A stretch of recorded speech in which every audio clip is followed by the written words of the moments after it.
Alright, so in this one, I want to do what I did last year for Legends, a very critical review of the entire anniversary now that it's basically concluded within what it was. Was it good? Was it bad? Was it, okay? Was it top tier? Was it amazing? Was it the best?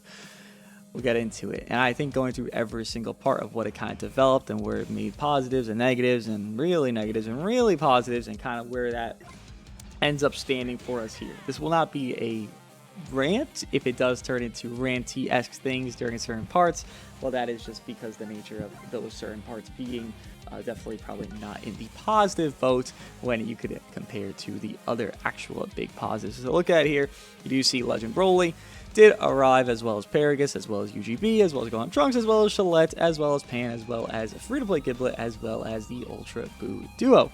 The buffs we did get were within Transforming Goku Black Unique Equip. We did get Goku Bardock Zenkai. We got, as well as LF Red Broly Zenkai, or Unique Equip. He kind of feels like he should have got Zenkai instead, actually. That's why I'm saying that like that. As well as Gogeta and Godku also got their buffs. And in turn, we also did get Shin to get a Unique Equip. And if I'm missing something here, it probably wasn't that strong then, huh? Oh yeah, Zaha. Yeah. Oh well, I mean Zaha now.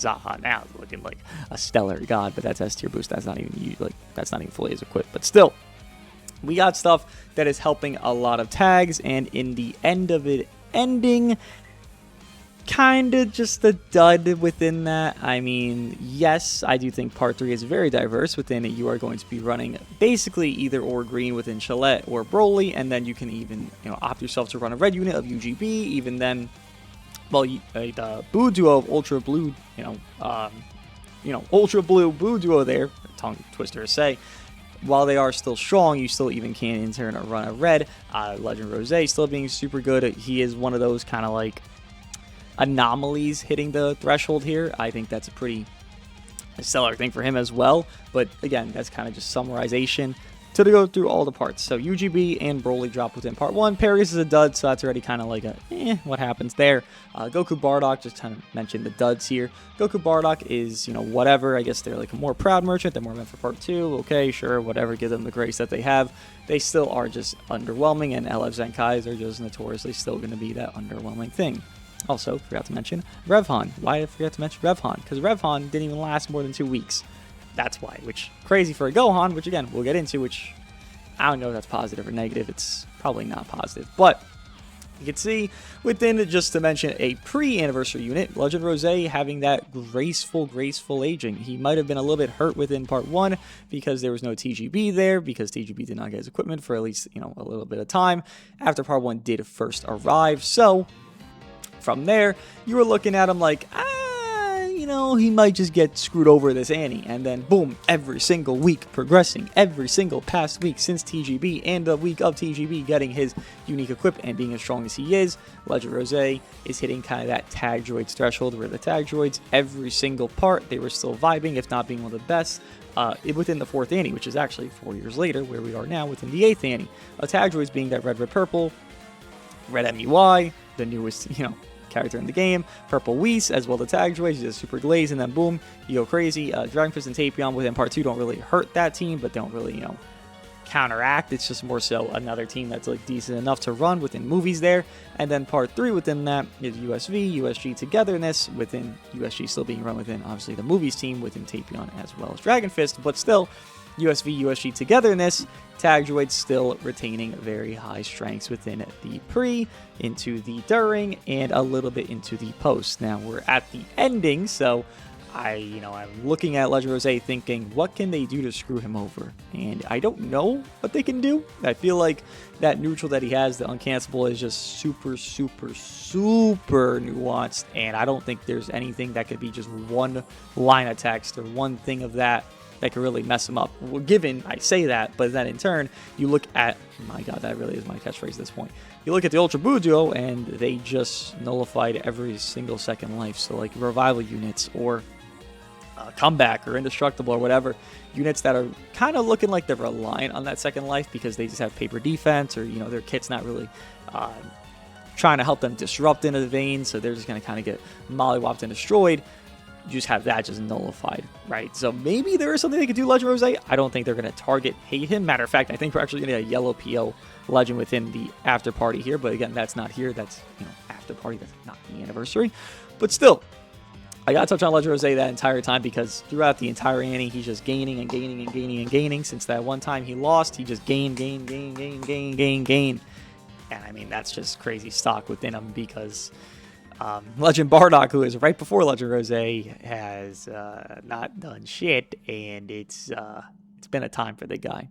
Also to mention before we get to the main units within the part 1 is tier boosting. Tier boosting definitely did make a significant impact within these seasons. LSV in part 1, Android 13 part 1, FSK in part 2 there. I believe that was the only one for part 2, and I think right now people could argue Zaha right now within part 3.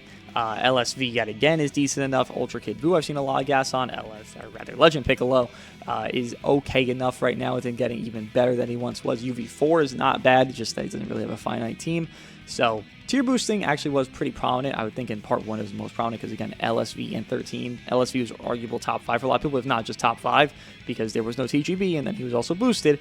And 13 was core. You were running 13, UGB, and Broly, and it's like 13 was just better than Pan, and that just kind of worked for you. So tier boosting definitely having some significance there, which sometimes it does. It's just a hit or miss. So again, these are positives, right? These are things that are good. This unit that is pre-Annie, oh my god, he survived the Annie. Wow, that's an anomaly. That's only ever happened twice. In 8 years, there's only been 2 units now that have survived the anniversary that they dropped right before as the bait to that anniversary. Not counting Legends Festivals and stuff like Blue Beast is prior to, Tag 4's Legends Fest. Well, that's not an anniversary, right? And as well as Blue Beast was clearly meant to reset, so we count the Annies only, and that's just 1, 2 only making it. So congrats to Mr. Legend Rose there, making it through the trenches that he, again, week 1 was looking at, but now he's just thriving and vibing, which I don't know how you stop that guy. But nonetheless, we got into the actual part 1 units. Again, mentioned Paragus, just a dud, 1%, it is what it is. Pan kind of not resurges that, but I guess corrects that wrong to a degree. But even then, why is Paragus a dud? And why is Pan half decent? Why is it the hybrid bias again? Why are we doing this? Why is it another Broly that's wrathful, that's within a Paragus animation, that's gonna be a dud? That's the third green Broly we have, that's gonna be weird, and now we have a purple one that's gonna be weird. So it's whatever. But the actual part 1 units, how they have went through their cycle of part 1, part 2, part 3 is UGB and Broly. And touch on UGB first. Obviously, this man has only really just stayed consistent. Stardust Fall is a very consistent thing, and he gets it very easily, and he gets it very, seemingly for yourself in a kind of oppression state, and you're giving a lot of pressure to your opponents. And I think actually in turn within that, Jesus, I can't stop myself. Within that, you do also have Broly, who also gives pressure, which you can run both pressures together, which was the best team in the game, of obviously the newest units in the game. Shocking, I know. And then you could run 13, you could run whatever at that point, whether it be TGB, whether it be Red Broly, whether it be whatever. Within those part 1 buffs that were happening, you just had a lot of pressure, and I think both units are kind of just doing their job well. Again, Stardust Fall is still being impactful. Even against a blue unit that's top tier, I think a lot of people will still rate UGB top 5. I know I am. Legend Broly, maybe he's a little bit iffy on the, he goes up, he goes down, he goes up, he goes down. I think this character kind of just is going to be that. It's a similar vein to Buhan, right? Buhan was doing fine, and then, Legend Rose drop, and it's or units even that are just having better numerics than him, and it's can't really auto counter as confidently as I've been auto countering. I'm just a little bit nervous, and it's just a progressive kind of feat that's going on. Legend Broly in some capacity does kind of fit that same threshold because again, it's he's fine right now, and then part 2 drops, and it's it's a purple, a really good burst, and Broly's not numeric, but they're really, really good bursting, so it's okay, Broly takes a hit, and then Broly resurges within, obviously, a blue unit drops, and I think this blue unit was very expected nonetheless, because it's a 22-month non-ultra blue that we've gotten since Turles, and, well, we got that finally, so that was very nice within that. But, again, I'd say UGB, if consistency factor, I'd give this guy a 7.5, 8 out of 10 within it, maybe even higher, honestly, 8.5 at peak there.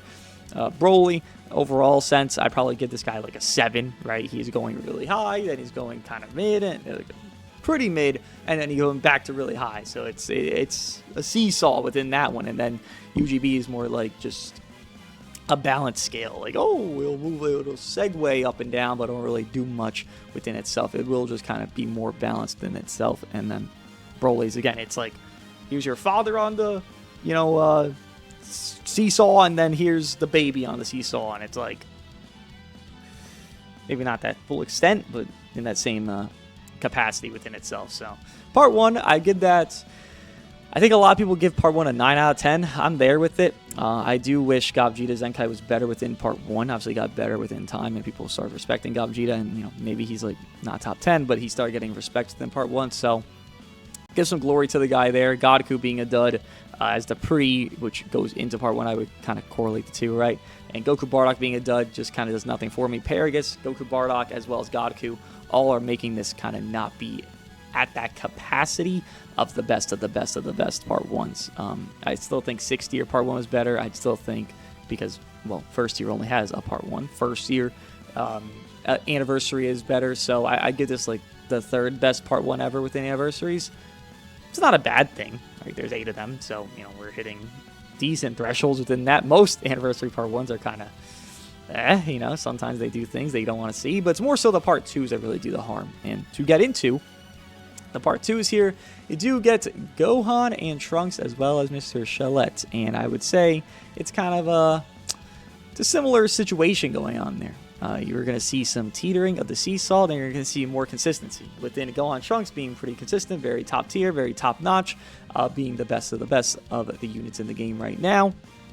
During part 2, and then, again, it's just more so a balance scale, but then a big blue drop, so it's kind of the inevitability of downfall, but then once the blue kind of starts to fall off, then Gohan Trunks will be back. But then the real seesaw is Shalette. This unit is nothing within part 2, right? I would say a lot of people didn't consider this guy top 10 within part 2, so that's really shit. Again, baby, father, seesawing, not great, not a great balance on that. But then it kind of evens out within the Bujo existing, so you get, Gohan Trunks kind of go from this domineering, reign of terror that exists within Blue Han and Rev Han. And by the way, that was pretty toxic. I didn't mention the meta within UGB and Broly because I would say it was decent enough, right? Sure, not popping Broly gauges, sure, playing against Red Broly maybe it was a little bit daunting at times, but compared to the part 2, within just being Blue Han, Rev Han Purple, Zenkai, as well as Gohan Trunks, it was just the same thing every single time, and it was just boring. It's just, okay, Gohan Trunks attack, and then the game over, and it's like, we're just having safety units that aren't even actually safety, they're just more like life sacrifices, and it's nothing really happening. It's a triple Zenkai buff of the newest legend that doesn't give a fuck because you could just spam overdrive because they literally stack overdrive per area change, and they have an uncancelable endurance null blue, meaning you were devaluing everyone, which was a very scary thing for legends. They were devaluing everyone with a safety. Notes they do it further beyond within the Buu Duo, fair, but that's on one attack. I think that's much more gracious to do. Here's Gohan Trunks, every single area change, once they tag switch, boom, blue card, boom, uncancelable endurance null. It's like, so why did Broly drop? Why does UGB have endurance? Why do we not have revivals and comebacks, indestructibles, and all this bullshit? It was very bad. I would give part 2 a really bad numeric there, but I'll hold on real quick. We're not done with part 2.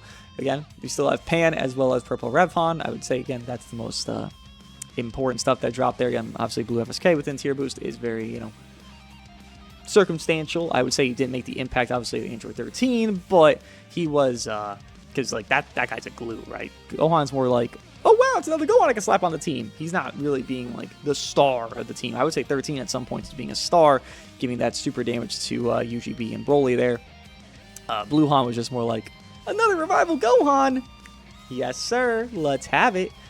You didn't, like, he was good, but, like, still, like, you didn't need to have him to, like, run that Gohan Trunks. You could just run him with Future and whatever you want at that point. But a lot of people ran hybrids, which I would say is overglazed, but still, Rev Han Purple, he was okay. Again, you don't see him now. It's not necessarily because he's bad. It's just more so, again, you had this Ultra in Part 3, which I do think the significance of an Ultra should be very high impact, so I'm fine with what he is right here.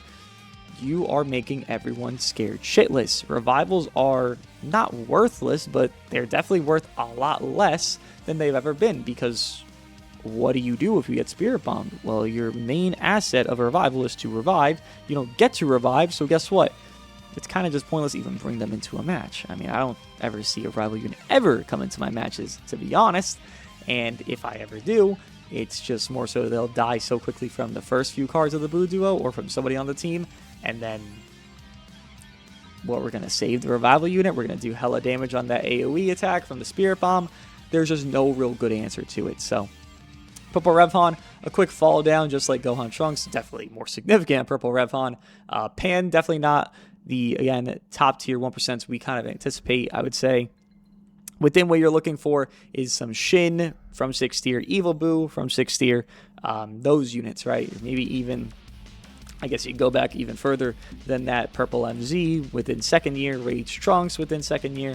Obviously, we're getting on less premiums at that point, but still, those are good 1% nonetheless that do drop. And every year kind of has like maybe 1 or 2, and this year it felt like there was kind of just a missing, 5th year, here's Yellow Jiren, right? It just feels like they just dropped the ball. Again, Pan's not bad compared to Paragus, but like, you're not running Pan often. Pan is not doing anything besides trying to just support and then green card after 40 counts and then try to kick bait you and then that.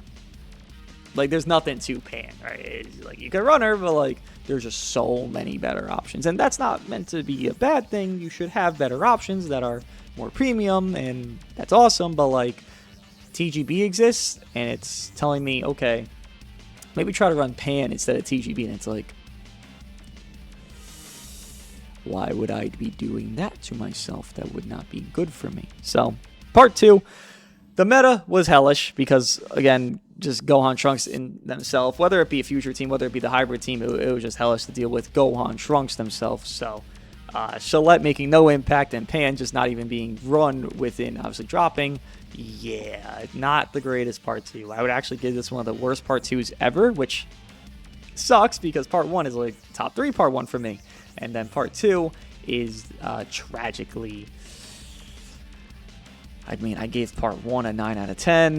Part 2 is peaking, and I'm being super generous when I say like a 3.5. I guess I could push it up to a 4 out of 10. So right now we're at like, what, a 13 out of 20, which isn't bad. 13 out of 20 is not terrible. It's above 50%, which a lot of Annies are really bad, and they don't really get to even 50%. So, compared to last year, this is much better.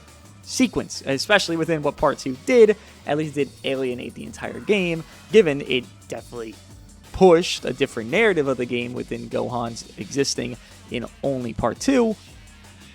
It didn't alienate the entire game within Saiyan Saga last year, so I mean, some credit, but like, Saiyan Saga was just so shit for the game within the numeric power creep, so I don't know what the fucking benefit was there really, but still, we get into the number 3 of the parts, Ultra Boo Duo, and I think them being, again, as powerful as they are is a totality good thing.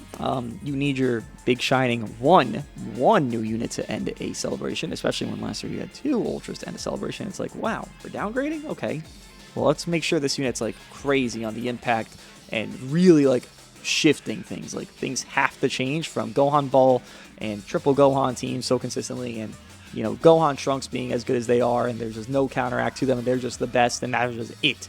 There's got to be some shift, and Boo Duo create that. I think because of their shift creation, they are definitely going to be a more liked release, right? Because people were just tired of Gohan Trunks. People, in some degree, were also tired of like Green Broly being as good as he was. And I think Green Broly definitely still can be good, but he's definitely not as good as he was in part 1, where he is now in part 3. He's definitely not bad. He's definitely still up there, but he's not in that same echelon of tier. The Boo Duo is just better than all these units that are prior to, because they're general damage inflicted. Again, it gives the same vibe as UGB here to me. Beast Gohan, same energy as well, where the general cards, the general stuff the Boo Duo is doing is very good, right? It's solid. It's like a 7 out of 10, and that's great. But then the Spirit Bomb is that little kick above where it's like, okay, well, now they're like an 11 out of 10 because they have that pressure, they have the mechanic, and they have all this sequence of Here was Blue Gohan, here was Revhan, here was safety, safety, safety, safety. And they're rated high because, not just because they're good individually, but because of safety, safety, safety, safety, safety. The Buu Duo nullify that entire premise of your safety, safety, safety, safety. And now you're thinking of, okay, who is good against the duo and not just who can just live out, the Spirit Bomb and who can just be okay enough against the Spirit Bomb. Well, no one's going to be. If there's anybody, it's Shalette, and that's the most consistent unit, which also, again, a positive to buff a unit that sucked cock on release. You actually make them, desirable and winnable with, at least more consistently. Just a breath of fresh air, like I say, because, again, things shift. Look at the top 10 list from part 2, look at the top 10 list within part 3, and it's just a whole change of factor. It's, again, you're looking for green units, you're looking for units that can kind of do good damage within a burst setting, kind of maybe kill UGB fast, or Ultra Buu Duo, UBD fast, okay, Ultra Buu Duo fast, or kind of just get a setting where it's more, I have green units, I have something where it's like Goku Bardock, and I can stay into the Bardock side, I could have Shalette on my team, I could have blah, blah, blah, and maybe they could have more stock than they were prior, and it does just give you some thought within it, right? Again, things just adjust and change to a more positive threshold when things are shifting. With Gohan Trunks, nothing was shifting. It went from Gohan Trunks to more Gohan Trunks. And, within part 1, it went from UGB Broly to like, oh shit, TGB. Hold on now. LSV, you gotta take a backseat yet again. And then, hold on, Red Broly. Oh shit. Green Broly, Red Broly, the best duo ship in the game. Good luck out there. And then, boom, it just falls off a cliff and it keeps shifting, it keeps evolving, it keeps diversifying within itself, and it stagnated within part 2, but then it again opened up again within part 3. I think there's a lot more options to run from part 2 to part 3, but I will also say, I would say part 1, which it is kind of just what part 1 is. There's just not enough impact within the characters to where you're just going to nullify all the previous. You look at Purple Evo and Blue UI, you were running into Green Miniku, Ultra Beast, UMV, Green Godku, who was, 6 months old on his equip at that point, 5 months old on his equip at that point. You were running into these older characters, and part 1 was actually looking pretty solid within the 7th tier part 1, looking at the actual meta evolution. Because you were still running things that weren't, but also running things that were within the 7th tier and were not within the 7th tier. And this, for part 1, did that again. In part 3, it revitalized that because we did not have that in part 2. So, give it the grace. Again, I'm not going to give this the best part 3 ever. I don't even know what really would be, to be honest. I wouldn't say UG4. I wouldn't say UVB. I wouldn't say there actually is a perfect part 3. I guess this is one of the better ones, one of the best ones then at that point, because again, it reintroduces the diversity that they murdered out. Because again, all you were fighting was 4 different units. It was Gohan Trunks, Blue Revhan, Purple FSK, and then from there, okay, there's your 3, maybe some TGB, maybe some Legend Rose, and that's it. There's 5 totality, and realistically, you were most likely fighting the hybrids, despite Future being even a better team than the hybrids, and it's like, what the fuck? Like, what are we doing here? So, the fixture of that within part 3 definitely wasn't planned by them, but still, it is nice. Again, giving Shalette a buff to where he's actually very much more of a win con for you than a lose con for you. It is nice. So, I think within part 3, I'd give that Blue Kuel. We don't know yet, but I expect 0 because it's just the precedent that's been set, and I don't even know what the fuck they even do. I don't think anyone knows what the fuck they do. Shin being pretty solid as well, being a top 10 unit within unique equip, which is nice. They just are good at giving unique equips to characters at this point, which is, thank fucking God for that. Can't give it a 9. I give it a 7. So realistically, this entire anniversary, I give a 9, a 4, and then a 7. We're going at it's not bad. It's not bad, right? A 9, 4, 7. A 20 out of 30? That's a passing. That's like a C. You really gotta blame Gohan Trunks, though. You really do. I would say Blue Revhon within the last festival kind of did a similar vein to this now, where it was like FSG was really top dog in it, and then here's Hitku getting just zeroed out, and then here's also Blue Revhon, low-key zeroing out FSG, and then as well, from there, FSG get replaced within Ultra Forku, as you can see down there, and it's like, wow, that was shit on shit on shit, right? Maybe part 1 was alright, but then part 2 and 3 was shit together, and it's like, that's probably not even like a 10 out of 30 within everything. Realistically, maybe like a 12 at peak, but that's it. Here, 20 out of 30 I give this. I think there's definitely a lot more positives than negatives. Again, giving good aging and good grace to characters that were not from the anniversary is nice. Revitalizing units that were not good when they first released within Red Broly, who I wish got better timing, within obviously this equipment, because it definitely was not, it wasn't bad, but then it became bad within part 2, so it's like they could have timed that better. But still, making him good for at least a week. TGB being as good as he is still within all 3 parts of getting the buff. Revhon still being good, but still just, again, not the most current thing. I think a 20 out of 30 is a pretty solid option of grading there. I don't hate this anniversary. I don't love it. I'd say I'm satisfied by this anniversary. Let me know what you think of your thoughts of the 8th anniversary. I'll see you guys in the next one.